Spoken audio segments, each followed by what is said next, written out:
Hello good morning बच्चों, this is संभव Kumar from Aditya classes. जैसा कि हम पिछले क्लास में आप लोग हमसे जुड़े हुए हैं, ठीक है। जिसमें कि हम लोग पावर शेयरिंग चैप्टर कर रहे थे। इसमें का पूरा जो चैप्टर है वो तो हम करेंगे ही करेंगे, लेकिन जो इसका बेसिक कंसेप्ट है वो हम लोगों ने सीख लिया है, ठीक है। कि जहाँ पे भी ज़्यादा डाइवर्सिटी होगी, diversity on the basis of language, on the basis of religion, वहाँ पे कॉन्फ्लिक्ट होने का चांसेस बहुत ज़्यादा इंक्रीज हो जाते हैं, ठीक है। हम लोगों ने बेल्जियम का केस देखा, हम लोगों ने श्रीलंका का केस देखा, ठीक है। बेल्जियम और श्रीलंका का केस। बेल्जियम के केस में देखा कि किस तरीके से वहाँ के गवर्नमेंट ने एकोमोडेशन किया, और श्रीलंका गवर्नमेंट ने क्या किया, मेजोरिटी के बेसिस पे अपना डिसीजन लिया। तो श्रीलंका वाले केस में क्या हो गया, वहाँ पे जो रीजनल पार्टी का फॉर्मेशन होने लगा, रीजनल पार्टी में जो तमिल एलम स्टेट का जो डिमांड होने लगा तमिलियंस के द्वारा, ठीक है। तो वहाँ पे कॉन्फ्लिक्ट होने के चांसेस और ज़्यादा इंक्रीज हो गए, that that will lead to the situation like a civil war, ठीक है। अभी हम लोगों ने देखा है बेल्जियम वाला केस। बेल्जियम में एकोमोडेशन हुआ, पावर शेयरिंग हुआ, सेंटर स्टेट और कम्युनिटी गवर्नमेंट के फॉर्म में। ये सब क्या हो गया, सोच समझ के, on the basis of sound judgement, ठीक है। मतलब हर एक पोटेंशियल रिस्क को क्या किया हम लोगों ने, कंसिडर्ड किया, बहुत सोच समझ के ध्यान से एक एक चीज़ का जो सॉल्यूशन निकाला, उसको क्या बोलते हैं, प्रूडेंशियल रीजनिंग बोलते हैं, ठीक है। सबसे पहले इसमें एक बेसिक सा कंसेप्ट था, अगर इक्वल रिप्रेजेंटेशन का, जो कि बेल्जियम में हम लोगों ने देखा है, ठीक है। इक्वल रिप्रेजेंटेशन का मतलब क्या होता है बेसिकली सी, देखो, कोई भी हमारे देश में जो भी हमारा लॉ मेकिंग अथॉरिटी होता है, जैसे हमारे देश में लॉ मेकिंग अथॉरिटी कौन सा है, पार्लियामेंट है। स्टेट के बेसिस पे यहाँ पे भी पावर शेयरिंग का है ना, फेडरलिज्म का कंसेप्ट है। मतलब जहाँ पे सेंटर और स्टेट के बीच में पावर शेयर किया जाता है, उसको फेडरल स्ट्रक्चर बोलते हैं किसी भी गवर्नमेंट का। हमारा भी फेडरल स्ट्रक्चर ही है, और इसको true federal structure sorry, true federal structure नहीं बोला जाता है। इस पे ये आउट ऑफ स्कोप के बाहर है, अभी आपके चैप्टर के, आपके सिलेबस के, आपके क्लास के स्कोप से बहुत बाहर है। वो 11-12 में आप लोगों को पढ़ना है। तो अभी बोर्ड के लिए बहुत कम समय है, तो हम लोग कुछ ऐसा एक्स्ट्रा नहीं पढ़ेंगे कि आपको दिक्कत हो। आपको बस उतना ही पढ़ना है जिससे आप ज़्यादा से ज़्यादा मार्क्स फेच कर पाए, ठीक है। इसमें इक्वल रिप्रेजेंटेशन का एक बहुत अच्छा सा कंसेप्ट है। जैसे देखिए, मान लीजिए हमारा पार्लियामेंट, हम अपने पार्लियामेंट के अकॉर्डिंग बात कर रहे हैं। मान लीजिए अभी आप एक मिनट, ये इंडिया का पार्लियामेंट है, ठीक है। इंडिया का इंडिया का पार्लियामेंट है, ठीक है। इसमें लॉ मेकिंग अथॉरिटी होते हैं, ठीक है, जिसको लेजिस्लेचर बोला जाता है। इम्प्लीमेंटिंग अथॉरिटी होते हैं, जिसको एग्जीक्यूटिव बोला जाता है। और एक जो ये दोनों लॉ बना रहे हैं या एग्जीक्यूट कर रहे हैं, वो कॉन्स्टिट्यूशन के अकॉर्डिंग है कि नहीं, इसको कौन चेक करता है, जुडिशरी चेक करता है, ठीक है। इसको हॉरिजॉन्टल पावर शेयरिंग भी बोला जाता है। इसी चैप्टर में हम ये चीज़ देखेंगे, ठीक है। तो लेजिस्लेचर में क्या करते हैं हम लोग यूनिवर्सल एडल्ट फ्रेंचाइज के फॉर्म में वोटिंग करते हैं, और वोटिंग से क्या चूज करते हैं, अपना रिप्रेजेंटेटिव चूज करते हैं, तो डेमोक्रेसी का बेसिक सा कॉन्सेप्ट क्या है, हम लोग क्या करेंगे, वोट करेंगे, अपने रिप्रेजेंटेटिव को चुनेंगे, और हमारा हमको जो रिप्रेजेंट करेगा वो कहाँ पे करेगा, पार्लियामेंट में करेगा या स्टेट लेजिस्लेचर में करेगा, ठीक। इसमें क्या होता है, सब लोग अपना रिप्रेजेंटेटिव भेज दिए हैं, और कोई भी लॉ का फॉर्मेशन होगा। मान लीजिए कि ये जो सारे लेजिस्लेटिव अथॉरिटी है, वो कोई लॉ बना रहा है, ठीक है। लॉ बनाने के लिए क्या होना पड़ेगा, सबसे पहले बिल लेके आना पड़ेगा। बिल को पूरे के पूरे पार्लियामेंट के सामने क्या करना पड़ेगा, उसको बोल के सुनाना पड़ेगा, उसको पढ़ के बताना पड़ेगा कि देखिए भाई लॉ क्या है।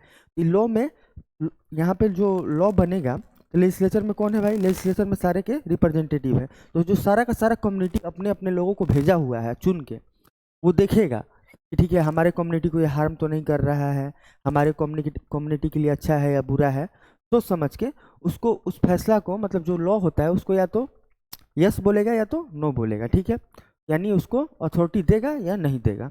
तो इसमें क्या होता है कि जो सारे लोग अपना रिप्रेजेंटेटिव भेजे हैं, तो सबका पार्टिसिपेशन होता है लॉ मेकिंग में। देखो भाई हमको लॉ पसंद नहीं है, कोई कोई बोलेगा हमको लॉ पसंद है, और जो भी जितना भी वोटिंग हुआ, जैसे 550 अभी टोटल सीट है हमारे लेजिस्लेचर में। पहले 552 होते थे, जिसमें से 2 एंग्लो इंडियन होते थे, ठीक है। 2 एंग्लो इंडियन होते थे, जिसको 2019 में हटा दिया गया कि नहीं, आपका रिजर्व सीट नहीं रहेगा। तो अब टोटल सीट जो है हमारा लेजिस्लेचर में वो 550 है, ठीक।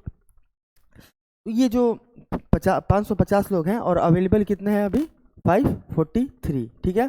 543 में 50% से अगर कि कोई भी लॉ लेके आया गया, कोई भी बिल लेके आया गया, बोला गया अगर 50% से ज़्यादा लोग, ठीक है, इसके 50% कितने हो जाएंगे तुम्हारे 272। अगर 50% से ज़्यादा लोग अगर वोट दे देंगे यस हम इस लॉ के सपोर्ट करते हैं, हम इस लॉ के समर्थन में हम इस लॉ को सपोर्ट करते हैं, तो क्या हो जाएगा, बिल पास कर जाएगा और लॉ बन जाएगा। तो मतलब जो लोग नहीं रहेंगे, जो लोग उसके समर्थन में नहीं रहेंगे, उसका भी उसमें वोट का वैल्यू खत्म हो जाएगा। तो ये सब स्कोप के आपके भी बाहर है कि आप तो बोलेंगे सर अभी तो मान लिया आप बोल रहे हैं 272 है, मान लो 271 अगर ना बोल दे तो इनका तो हक का हनन होगा। 271 ना बोलेंगे, इस केस में इसको हम एक ज्वाइंट सेशन बैठाया जाता है और बहुत सारा लोग हैं, सरकार भी डरेगा कि देखो 271 लोग मना कर रहे हैं तो कुछ बुरा है, हो सकता है हमको वोट ना मिले, हो सकता है ये कम्युनिटी के लोग हमको अगले इलेक्शन में वोट ना दें, तो बहुत सारा चीज़ होता है, ठीक है।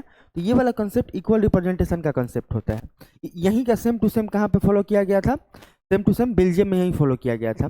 ब्रुसेल्स में क्या किया गया, फ्रेंच और डच कम्युनिटी को क्या क्या दिया गया, इक्वल रिप्रेजेंटेशन दे दिया गया, मतलब इक्वल नंबर्स ऑफ मिनिस्टर दे दिए गए, ठीक है।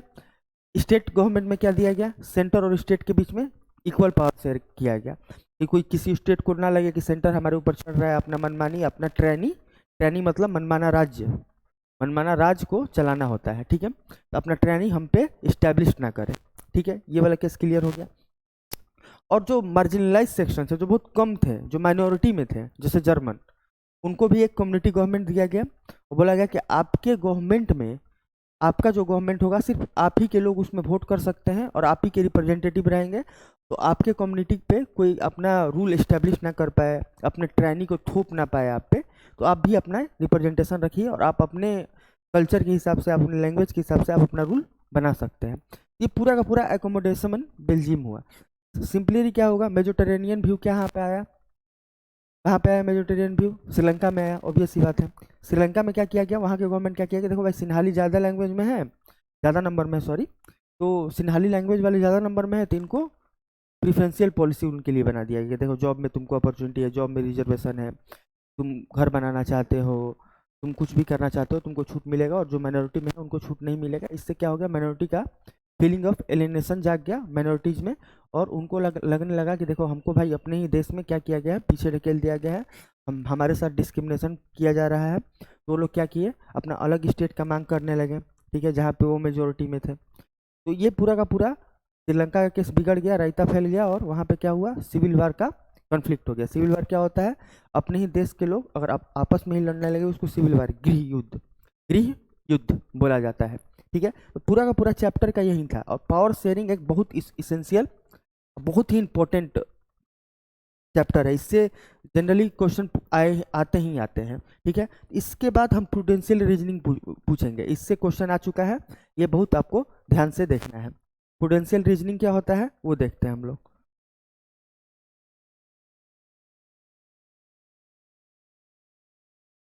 प्रूडेंशियल होता क्या है, सबसे पहले मैंने आपको बता दिया है, सोच समझ के लिया गया फैसला। इसका आपको डेफिनेशन का आपको स्क्रीनशॉट लेना है तो इसका ले सकते हैं। Prudential refers to the action और डिसीजन, ठीक है, एक्शन और डिसीजन है, ठीक है, that are made with careful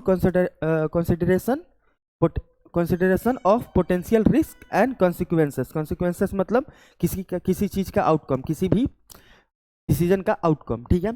it involves using sound judgement and making choices that are responsible and wise in the long run, ठीक है। इसमें समझ गए कि हमको ऐसा साउंड जजमेंट करना है। साउंड जजमेंट मतलब सोच समझ के किया गया जजमेंट, बहुत जस्टिफाइड जजमेंट, जस्टिएबल जजमेंट, न्यायपूर्ण डिसीजन, मतलब न्याय हो सबके साथ, ठीक है, जो कि लॉन्ग रन में किसी भी टाइप के कॉन्फ्लिक्ट में वो पार्टिसिपेट ना करे, किसी टाइप का कॉन्फ्लिक्ट को लीड ना करे। अब अभी आपको बता दिया था, अगर सिविल वार होता है, what are the negative consequence of civil war, what are the negative consequence of civil war, उसमें क्या हो जाता है आपका, सिविल वार का नेगेटिव कॉन्सिक्वेंस क्या है, ऐसे आप देख सकते हैं। सिविल वार का नेगेटिव कॉन्सिक्वेंस क्या है, हमारी गवर्नमेंट जो फॉर्म होती है, हमारी गवर्नमेंट क्या करती है, हमारी गवर्नमेंट को देखना है भाई, सोसाइटी देखना है, सोसाइटी को देखना है, इकोनॉमिक्स को देखना है, यहाँ के लॉ एंड ऑर्डर को देखना है, लॉ एंड ऑर्डर इसी का पार्ट आ गया, ठीक है। हमको देखना है कि डेवलपमेंट हो रहा है कि नहीं, हमारा देश हैप्पीनेस, मतलब हमारा देश हैप्पीली लिव करे, ये भी हम लोग को देखना है, ठीक है। ये वाला पूरा का पूरा जो मैटर होता है ये करेंगे, ठीक। अगर मान लीजिए हमारे ही देश में क्या हो जाए, सिविल वार हो जाए, तो क्या गवर्नमेंट इस पर फोकस कर पाएगी? नहीं कर पाएगी। अगर गवर्नमेंट इस पर फोकस नहीं कर पाएगी सोसाइटी इकोनॉमिक्स डेवलपमेंट वाले पार्ट पे, तो हमारा सोसाइटी कहाँ चल जाएगा? अल्टीमेटली अनडेवलप्ड और डी डेवलप्ड हो जाएगा। डी डेवलप्ड मतलब कि हमारा देश पीछे चल जाएगा और देशों के मुकाबले में। और हमको क्या करना पड़ेगा भाई? पहले अपने देश के मुद्दा को संभालो, फिर सब लोग गरीब हो जाएंगे, गरीब होंगे, रोग फैलेगा, मरने लगेंगे, और पूरा का पूरा खुशहाली जो है, हैप्पीनेस है, पूरे के पूरे देश का डिस्ट्रॉय हो जाएगा। ये सिविल वार का नेगेटिव कॉन्सिक्वेंस होता है, ठीक। तो इस चीज़ से बचने के लिए प्रूडेंशियल रीजनिंग किया जाता है। ये बहुत इंपॉर्टेंट है, बहुत ज़्यादा। इस पर आप स्टार मार्क कर लीजिए, ठीक है। ये बहुत ही ज़्यादा इंपॉर्टेंट है, आप इसको ये कर सकते हैं, स्क्रीनशॉट कर सकते हैं। और इसमें इस टाइप का एक्शन और डिसीजन लिया जाता है, इसमें केयरफुल कंसिडरेशन के साथ लिया जाता है, कोई भी पोटेंशियल रिस्क और कॉन्सिक्वेंस ना हो इन फ्यूचर, और लॉन्ग रन तक क्या हो, हमारा देश पूरा का पूरा क्या हो, एकदम खुशहाली से चलता रहे, आगे बढ़ता रहे, ठीक है। ये वाला हो गया। अब हम दोनों के दोनों जो जो दोनों का दोनों हमारा ये होता है, डिफरेंसेस था दोनों का दोनों मॉडल में। आप इसका भी स्क्रीनशॉट ले सकते हैं और आगे बढ़ सकते हैं, ठीक है। बेल्जियम में डिफरेंस क्या था? Leaders are realise that for the unity of the country it is important to respect the feeling and interest of the different communities, ठीक है। सारे कम्युनिटीज को इक्वल रिप्रेजेंटेशन दिया गया, ठीक है। ये हो गया वो वाला part. Belgium models of power sharing between the centre, state and the community, ये वाला बात बता दिए हैं प्रूडेंशियल रीजनिंग में, ये लिख सकते हैं आप। और डिफरेंस, अगर डिफरेंस के बेसिस से पूछ दिया जाए तो ये आप लिख सकते हैं। बेल्जियम में क्या हो गया? बिटवीन 1970s और and 1993 the constitution was amended 4 times to enable all the linguistic groups to live together within the country. 4 बार जो कॉन्स्टिट्यूशन था वहाँ का अमेंड किया गया, मतलब बदलाव किया गया। बार बार देखो ये गलत हो गया, फिर से बदलो। इक्वल रिप्रेजेंटेशन में किसी को खराब लग रहा था, डच वाले बोल रहे थे नहीं ये पॉइंट नहीं चाहिए, तो फिर से कॉन्स्टिट्यूशन को बदलो। सामने वाले फ्रेंच कम्युनिटी जब हर्ट हो रहा था तो बोल रहा था कि ये जो पॉइंट है हमारा, इसको हटाओ भाई, ये लॉ ठीक नहीं है हमारे कम्युनिटी के लिए, तो फिर से अमेंड किया गया। तो अल्टीमेटली लास्ट में क्या हुआ? सारे के सारे कम्युनिटी को इक्वल रिप्रेजेंटेशन मिल गया। श्रीलंका में क्या हो गया? मेजोरिटी कम्युनिटी फॉर्म हो गया, जिसको मेडिटेरेनियन व्यू भी बोला जाता है, मेडिटेरेनिज्म भी बोला जाता है, ठीक है। और Sinhala have force their dominance over the Tamils refusing to share the power, ठीक है। जो सिन्हाला थे क्या हो गए? अपने अपने पावर को इस्टेब्लिश कर लिए और रिफ्यूज करने लगे शेयर करने से। The dominance of one community over the other community led to civil war हो गया, ठीक है। In 1956 the government passes an act to recognize Sinhala as a only official language, ठीक है। नेशनल लैंग्वेज बना दिया गया, ऑफिशियल लैंग्वेज बना दिया गया। यही एक कारण है कि हिंदी जो हमारा है वो नेशनल लैंग्वेज नहीं, ऑफिशियल लैंग्वेज है, क्योंकि हमारे देश में भी लिंग्विस्टिक तौर पे डाइवर्सिटी बहुत ज़्यादा है, ठीक है। तो ये पूरा का पूरा कंसेप्ट है। और प्रूडेंशियल रीजनिंग में हम लोग एक चीज़ देखेंगे, प्रूडेंशियल रीजनिंग में, जो कि हम आपको कल कराएंगे, ठीक है। प्रूडेंशियल रीजनिंग क्या होता है? Power sharing. जो प्रूडेंशियल रीजन बेल्जियम वाला पार्ट है, इसको आप स्क्रीनशॉट बहुत अच्छे तरीके से कर सकते हैं। बेल्जियम वाला पार्ट मैंने बहुत आपको अच्छे तरीके से कंसेप्चुअल वाइज एक्सप्लेन कर दिया है। So stay tuned with the Aditya classes for better concept. Thank you so much.